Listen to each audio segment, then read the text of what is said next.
Winter testing in Bahrain, and the first day has given us a great opportunity to take a proper look at 3 new Formula One cars.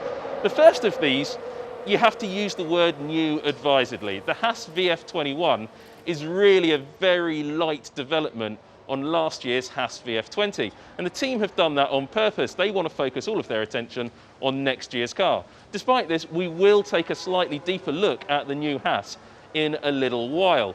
However, that's not the only new car on the grid. And if I'm talking about old cars, well, you have to look at the Alpine. That car actually uses the 2019 Renault chassis, which they used all the way through 2020. And now the new Alpine team is using it for a 3rd season. It's one of the longest lasting modern Formula One cars I can remember, but they have done some interesting work on that. And again, we'll take a more detailed look at that a little bit later.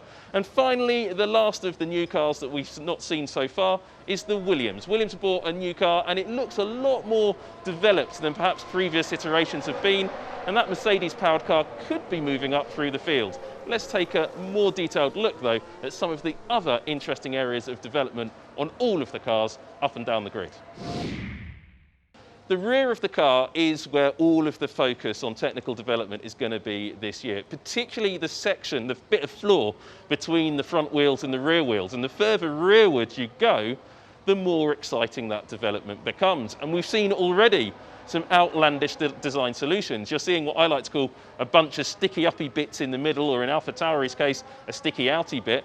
And then right at the rear of the bodywork, a lot of teams are spending a lot of effort trying to develop little tiny aerodynamic elements to feed that airflow between the rear wheel and the edge of the diffuser. Will it work? Well, there is no consensus of design, so all of the different teams are trying different things. Some will be successful, some not so successful. But having a look at those detailed design elements, that is going to be the most important area of technical development right through 2021. And as long as the team is competing for a position in the Constructors' Championship, you'll see them developing that area. But one team, Haas, they've already given up on it, and they're not going to carry on with development right there. One key trend of the 2021 cars, which I've noticed already, is something that Haas actually introduced to Formula One a few years back, and I like to call them the Venetian Blinds. It's a part of the barge board, which sits on the side of the car just behind the front wheels. It's a really important area for tuning the airflow around the side of the car and over that rear floor. And why do they call them Venetian Blinds? Well, they look like that sort of window covering. These parts are fitted to almost every car in the 2021 season, with the exception, oddly, of the Haas. Haas discovered while they were using them over recent years that the drivers kept on biffing into things and damaging the blinds. If they get damaged, it really has a detrimental effect on the airflow.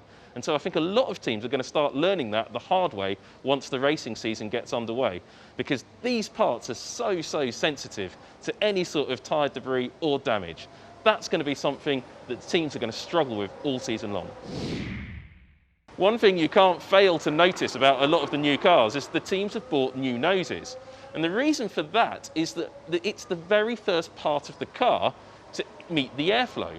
And what the nose does is influence all of the airflow to everything that's behind it. And that really means it's such an important area on the car.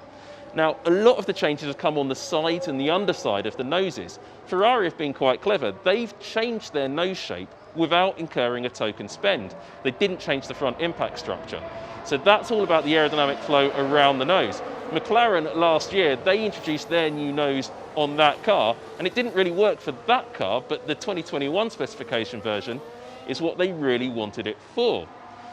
So that's why the teams are mucking about with the noses and trying to get the best out of them. Alfa Romeo, they spent their tokens, as did AlphaTauri, on completely new nose structures and front impact structures.